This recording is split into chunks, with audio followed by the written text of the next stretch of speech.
Assalamualaikum warahmatullahi wabarakatuh.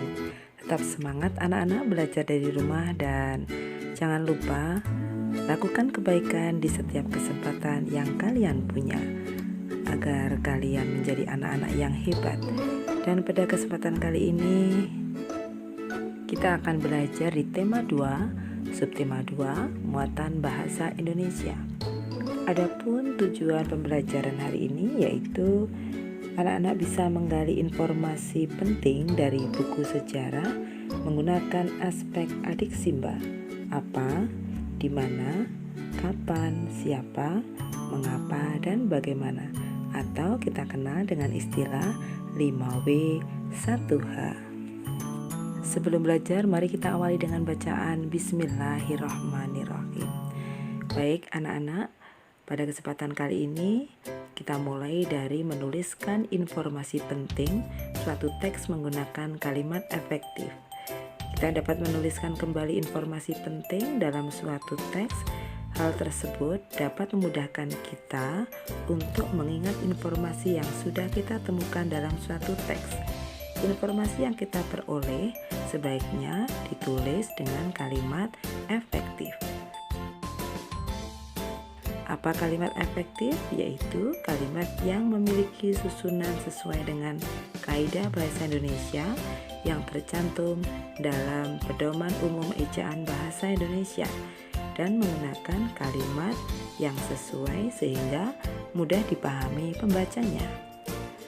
Kalimat efektif ini memiliki susunan yang berurutan dari subjek, predikat, objek, dan keterangan. Mari kita pelajari. Subjek itu adalah orang yang melakukan pekerjaan tertentu. Subjek tidak hanya orang saja, tetapi bisa berupa kata, benda, hewan, dan tumbuhan. Kemudian predikat, tindakan yang dilakukan oleh subjek. Dan objek adalah sesuatu yang dikenai aktivitas subjek. Apa pula yang disebut dengan keterangan, yaitu menjelaskan tentang tempat, waktu, dan bagaimana peristiwa tersebut terjadi dalam suatu kalimat. Nah, ini pengertian SPOK istilahnya. Kita lanjutkan bagaimana mengidentifikasi struktur kalimat berdasarkan polanya. Sebagai contoh, Soekarno-Hatta memproklamasikan kemerdekaan di Jakarta. Soekarno-Hatta sebagai subjek, memproklamasikan sebagai predikat, kemerdekaan adalah objek, dan di Jakarta adalah keterangan tempat. Contoh selanjutnya bisa kita lihat, Fatim mengerjakan tugas dengan semangat, maka Fatim disebut dengan subjek yang melakukan, kemudian mengerjakan adalah predikat, tugas adalah objek, dengan semangat adalah keterangan. Nah, ini cara kita mengidentifikasi struktur kalimat berdasarkan polanya. Apa syarat kalimat efektif? Kalimat efektif itu harus ditulis dengan kosakata yang baku, yang sesuai dengan ejaan bahasa Indonesia yang baik dan benar. Bermakna logis, bisa diterima dengan akal sehat dan mudah dipahami. Kemudian tidak menggunakan dua kata atau lebih yang bermakna sama dalam satu kalimat, atau bisa kita katakan tidak ambigu. Nah, bahasa kerennya sekarang. Kemudian yang keempat, memiliki unsur penting atau pokok. Minimal satu kalimat memiliki atau terdapat subjek dan predikat. Ciri-ciri kalimat efektif: kesepadanan, kesejajaran, ketegasan, kecermatan, kehematan, kepaduan, dan kelogisan. Ini adalah ciri-ciri kalimat efektif. Ada 7 unsur yang perlu kita pelajari. Kesepadanan adalah keseimbangan antara gagasan dan struktur bahasa yang digunakan. Kemudian kesejajaran yaitu kesamaan bentuk kata atau imbuhan yang digunakan. Ketegasan, penekanan terhadap ide pokok, dan kecermatan adalah tidak menggunakan kata yang mempunyai banyak makna. Kehematan yaitu menggunakan kata yang wajar dan perlu saja.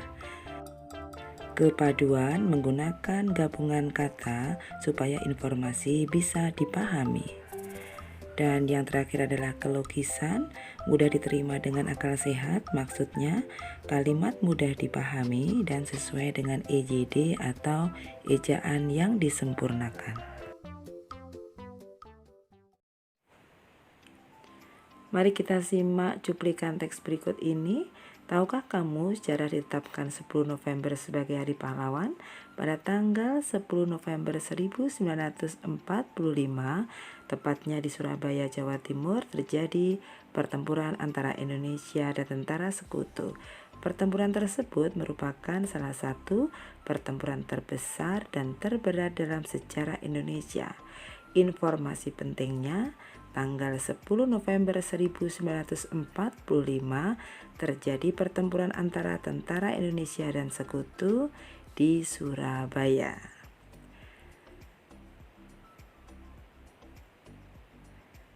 Dan melengkapi peta pikiran menggunakan kalimat efektif, ini informasi penting dalam suatu teks dapat disajikan dalam bentuk peta pikiran.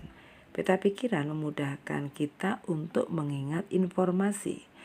Saat membuat peta pikiran, lebih baik menggunakan kalimat efektif. Hal ini bertujuan untuk meningkatkan agar kemampuan menulis kalian itu sesuai dengan kaidah bahasa Indonesia yang baik dan benar.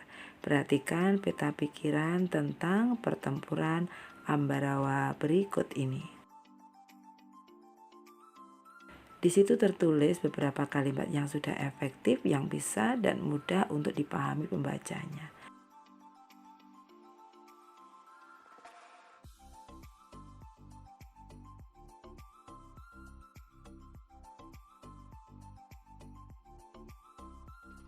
Kemudian membuat peta pikiran dari teks sejarah. Langkah-langkahnya yang pertama, bacalah teks dengan cermat. Buatlah kerangka peta pikiran dengan menggunakan 5W dan 1H. Dan yang ketiga, tuliskan informasi setiap bagian teks berdasarkan kerangka peta pikiran yang dibuat.